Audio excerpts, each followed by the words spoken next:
National Assembly correspondent examines impeachment processes in Nigeria and how democracy holds leaders accountable. Ogun Assembly Speaker reviews 2025 legislative year, promises greater impact in the new year. And sympathizers mourn Bayelsa Deputy Governor and former Ogun State First Lady. Hello and welcome to NTA Parliament's news, reaching you from Abuja, the nation's capital. I'm Lami Ali. President Bola Tinubu has reminded members of the Nigerian Armed Forces to remain loyal to the country's constitution and democracy. Represented as the 2026 Armed Forces Celebration and Remembrance Day Gala and Award Night by the Minister of Information and National Orientation, Mohammed Idris, the President assures that his administration will sustain and improve efforts to deal with the security situation in Nigeria. Salihu Abdullahi Gwanara reports. It is a night where honor was given to those who deserve it, having distinguished themselves in service, including those who laid their lives defending the territorial integrity of the Nigerian state. As we celebrate excellence tonight, let us renew our collective resolve to continue building a more professional, united, and mission-ready armed forces that Nigerians can trust and be proud of. Let this evening remind us that service, honor, and duty remain the pillars of our national security and the foundation of our future. As the Commander-in-Chief of the Armed Forces, President Bola Tinubu, in a message, reassured that his administration will stand by all those paying the supreme price. From the start, this administration made clear promises to Nigerians. We promised security will be our first duty, and the renewed hope agenda will be a plan of action, not just a slogan. Today, we can say with confidence that real and measurable progress is being made across all sectors in this country. Terrorists and criminal networks are under sustained pressure, while effective coordination among our services, regional and global partners is yielding the desired results. Our intelligence and operational reach are stronger, and progressively we are restoring safety and confidence across our nation. Let me state this clearly to you, my gallant troops. Your welfare is inseparable from our national security. We are committed to matching your sacrifice with real support. We're improving your equipment, strengthening your training, and upgrading your living conditions. The Gala and Award Night is part of activities of the 2026 Armed Forces Celebration and Remembrance Week to encourage and foster national unity. From Banquet Hall of the Presidential Villa in Abuja, Salihu Abdullahi Gwanara, NTA News. Democracy is a system of government widely practiced by several nations, including Nigeria, due to its people-oriented tenets, principles, and structures. One of the legal frameworks constitutionally provided to ensure adherence to established rules in a democratic government is impeachment of erring elected officials. In this report, National Assembly correspondent Ladi Bala provides an overview of impeachment processes in Nigeria and its importance in promoting good governance. Those against it, the eyes have it. In Nigeria's democratic experience, governance and adherence to rule of law are closely linked. When such laws are breached, the Constitution is clear on what to do. Impeachment, though, appears harsh. It is outlined in the 1999 Constitution, sections 143 to 146 for the President, and sections 188 to 192 for the governors. And it has been used at the national and subnational levels. Impeachment is a mechanism to ensure accountability, check power, and promote good governance. What are the processes and constitutional requirements? 1. There must be a petition saying that the governor or the president has offended the law, has committed infractions against the Constitution. This petition has to be signed by at least 2/3 of the members of the House of Assembly in case of the governor or the Senate. When that is done, the next is to serve it on the governor or the president, as the case may be. Once this is effected, the president has to react by saying, I did it or I didn't do this. So there is an element of fair hearing where he has to be heard of. While impeachment moves are often viewed with political undertones, many wonder how it adds value to the overall development of the people. The sense of impeachment is to bring the elected officer within the realms of his duties, to bring him back, to remove him and show example that when you operate outside the rule of law, you have to face the consequences. That's the essence of impeachment. Citizens should view impeachment as a legitimate opportunity for them to mobilize their legislators to carry out impeachment process when they are paid up through established evidence of misconduct on such kind of person. It's a democratic right, it's a constitutional right. Now you know, impeachment is a critical factor in entrenching enduring democracy. From the National Assembly, Ladibala, NTA News. To speak further on impeachment processes in Nigeria, constitutional requirements, due process and safeguards, we have a legal practitioner, Mr. Kolaole Olokere, SAN. Thank you for joining us on NTA Parliament News. You're welcome.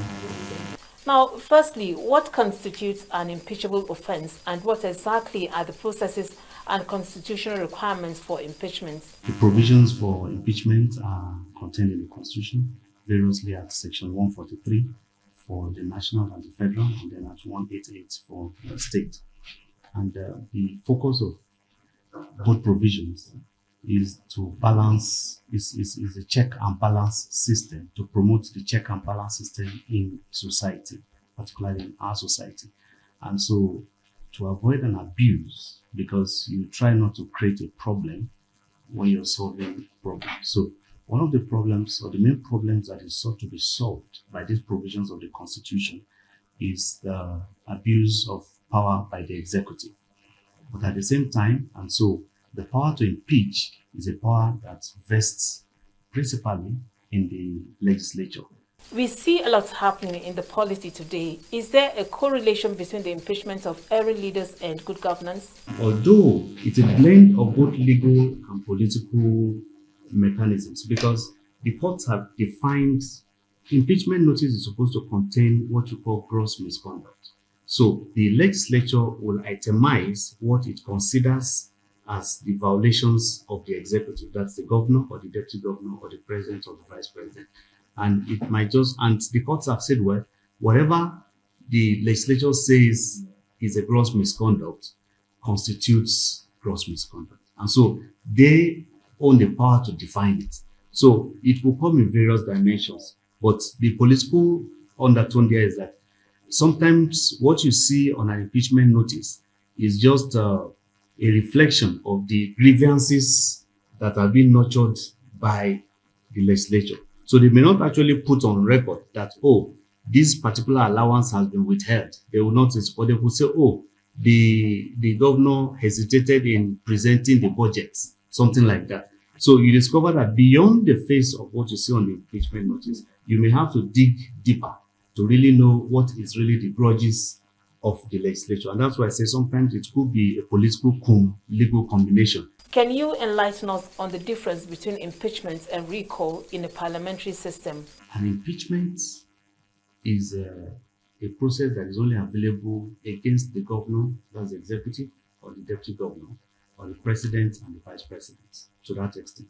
Now, when you talk about a recall is a process that is available only against the legislature. So, and that is not usually initiated openly by the executive. It is supposed to come from the people. That's a constituency that elected a legislature into a particular seat in parliament.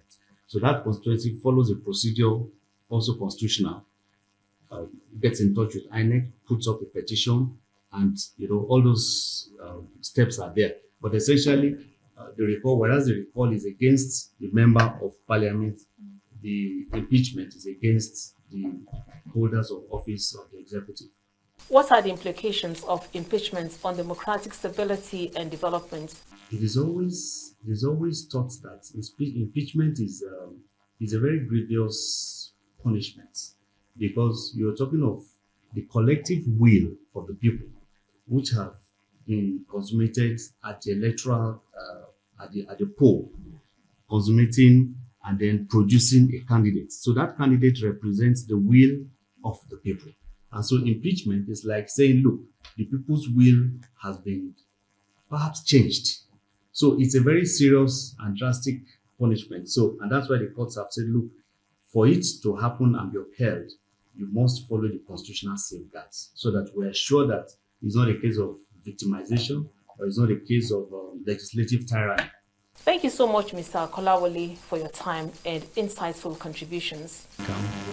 Now, following that, and in a twist, the Minority Leader, Rivers State House of Assembly, Silvanus Nwankwo, and member representing Degema State Constituency, Peter Abe, are calling for a peaceful resolution of the impeachment process initiated by the State House of Assembly against Governor Siminalayi Fubara and the Deputy Governor, Ngozi Odu. They made their views known in Port Harcourt, stressing that it will serve the best interests of Rivers people. Nkiru Onyejisi has details. Speaking at a briefing in Port Harcourt, the Minority Leader of the 10th Assembly and the member representing Omuma State Constituency, Silvanus Nwankwo, noted that the briefing was convened to appeal to other lawmakers on the need to explore peaceful resolution following widespread concern expressed by elders and leaders within and outside Rivers State. Having listened to so many pleas, calls from our elders and leaders, both within and outside the state, begging for leniency, we are begging, calling our colleagues to reconsider our step and see how this matter can be resolved amicably. The Minority Leader, alongside member representing Degema State Constituency, Peter Abe, acknowledged that constitutional issues have been raised against the governor and his deputy, but stressed the need to temper justice with mercy, as impeachment should be a last resort. You don't raise the axe and swing it as you raise it. So we plead with our colleagues to reconsider, to please reconsider, provided the governor too has a role to play. He too must make sure he doesn't infringe furthermore on the Constitution. So that will bring an amicable settlement to the whole thing. It will be recalled that the Rivers State House of Assembly had on Thursday, 8 January 2026, commenced an impeachment process against the governor and his deputy on the grounds of gross misconduct. In Port Harcourt, Nkiru Onyejisi, NTA News. Watching the news on NTA Parliament. We'll be back with more reports after the break. Do you know your representatives in the National Assembly? Do you know their duties, their promises, and their impact? It's time to bridge the gap between the people and their lawmakers. It's time to know your legislator. Know your legislator, a civic power in your hands, only on NTA Parliament. Join us every week as we bring your senators and representatives closer to you.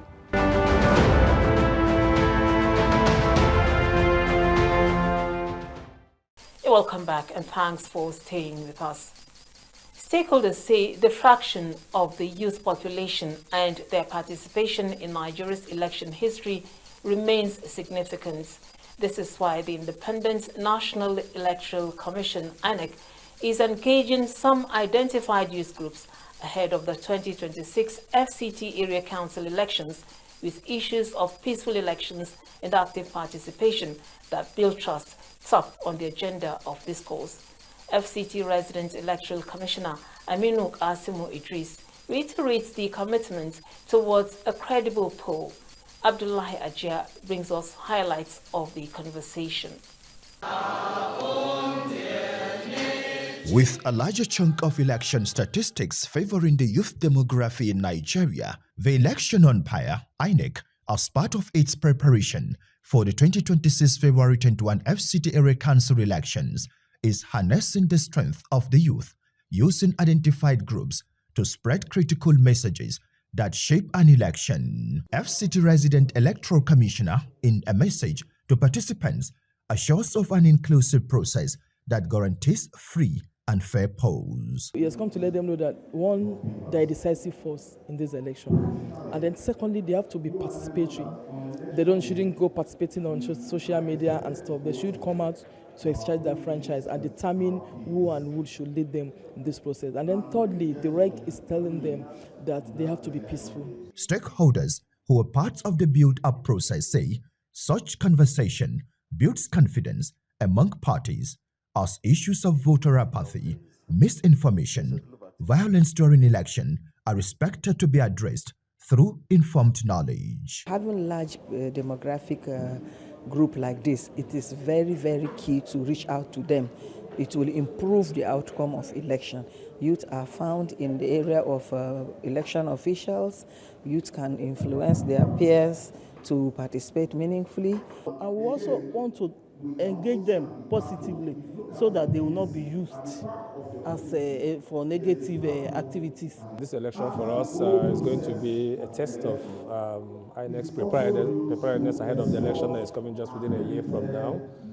And then assembling young people here is also very key. I think the major thing here is just to inform the youths about the forthcoming election, FCT election, and to avoid violence. Over 40 youth groups are part of this sensitization and are expected to cascade the message to the public through advocacy. In Abuja, Abdullah Hajia, NTA News. The Speaker of Ogun State House of Assembly, Oludaisi Elemide, is assuring residents of the state of more impactful, fruitful and engaging legislation in the year 2026, as the 10th Assembly will continue to prioritize the interests of the residents in the new year. Elemide stated this while reviewing the activities of the House in 2025, promising to surpass the achievements recorded in the last legislative year. Our correspondent in the Ogun State House of Assembly, Yemi Dalemo, completes the reports. The Speaker of Ogun State House of Assembly, Oludaisi Elemide, and key principal officers of the House highlighted key legislative achievements in the year 2025 to include the hosting of the 3rd edition of National Institute for Legislative and Democratic Studies Secondary School Competition on Legislative and Democracy, 5th Children Parliament Maiden Plenary, and the Southwest Youth Parliament, emphasizing the House's commitment to democracy and good governance. In the year 2025, the lawmakers explained that 21 bills were considered and 13 passed, while 56 wide-ranging resolutions across education, finance, judiciary, audit, sports, infrastructure, community development, and transport compliance, with over 100 other matters relating to land, chieftaincy, environment, and transport unions were amicably resolved. Resolutions have direct bearing on the lives of our people. Oversight functions. We did not only invite ministries, departments, and agencies to give account of their expenditures. We also visited site projects, sites, and other relevant places for fact and information. Of importance, we cite the passage of the energy law. DEI is diversity, equity, and inclusive bill. The one that tends to address and prohibit discrimination against vulnerable people. Then we also passed so many impactful laws, particularly the laws that has to do with the scavengers and the waste dealers. We passed that in the House because of the nefarious activities of the scavengers all around Ogun State. We have passed that. Then the issue of the rural areas, We passed the law for development of rural areas. So laws and motions, we've passed so many. Then the ones that also confer the status of Adire to Ogun State, we've also moved such motion. The lawmakers gave their projection for the year 2026, promising to surpass the achievements recorded in the previous year, and offered residents of the state fruitful and impactful legislation. 26 legislative year that we have our activities digitalized. I have always been a lover of digitalized House of Assembly, where interaction between the representatives and the constituents can be made more easier via digitalization. We are trying to digitalize our operations in the assembly. I think that will be a major achievement if we are able to achieve that. I think that's one of the priorities of the speaker. You have so many bills and motions that are begging for attention, particularly also the issue of agric.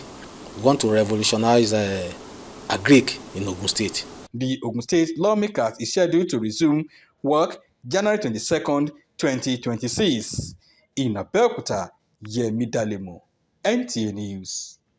Still from Ogun State, sympathizers continue to visit the Dewon Araromi Ijebu-Ode residence of the first civilian governor of the state, late Chief Olabisi Onabanjo, following the demise of the former First Lady, Chief Mrs. Lucia Onabanjo.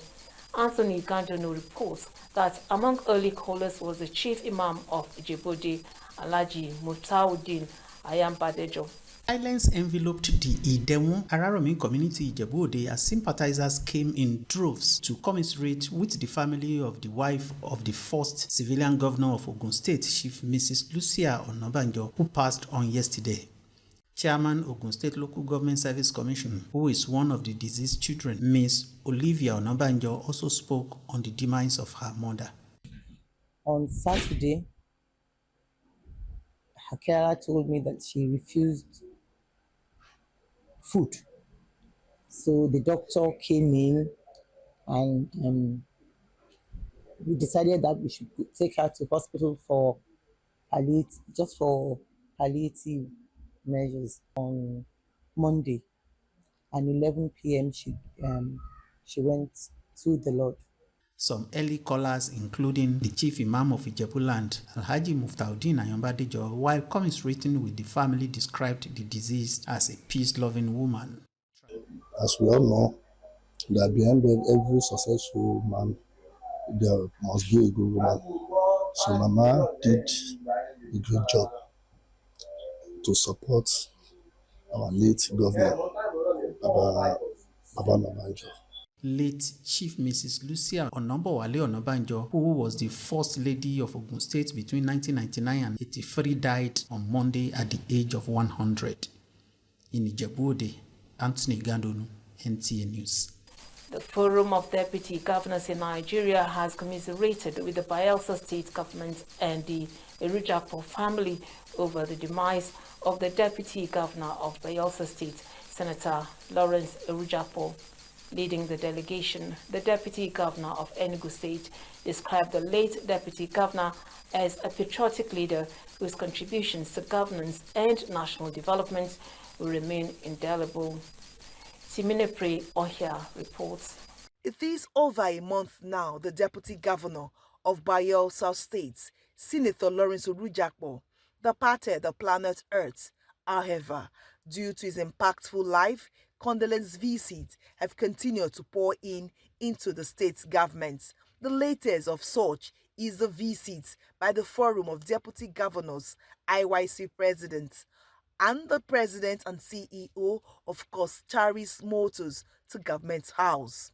Deputy Governor of Enugu State, Ifeanyi Osai, who spoke on behalf of his colleagues, described late Senator Lawrence Erujapo as someone with deep sense of humility who was committed to the service of Bayelsa State and loyal to the governor, his principal. Lawrence was that gentleman that had solution to most problems. And he was calm. always giving us advice. I'm acutely aware of the political scenario in Bayelsa, especially with regards to the recent defection to the APC and all the events that followed. But somehow, with extreme wisdom, you managed all of these complex situations, and if these were not managed with a high level of wisdom, his death would have smacked a whole lot of controversy. Bayelsa State Governor Senator Doye Diri, while expressing his gratitude to the deputy governors for the condolence visit, said that as mothers, everyone will answer the call. The governor disclosed that he is yet to get over the passing of his deputy due to the relationship they shared. I have told everybody to depoliticize the death of the deputy governor. Death is a natural occurrence.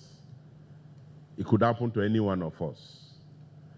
The deputy governor left us when his services were needed most.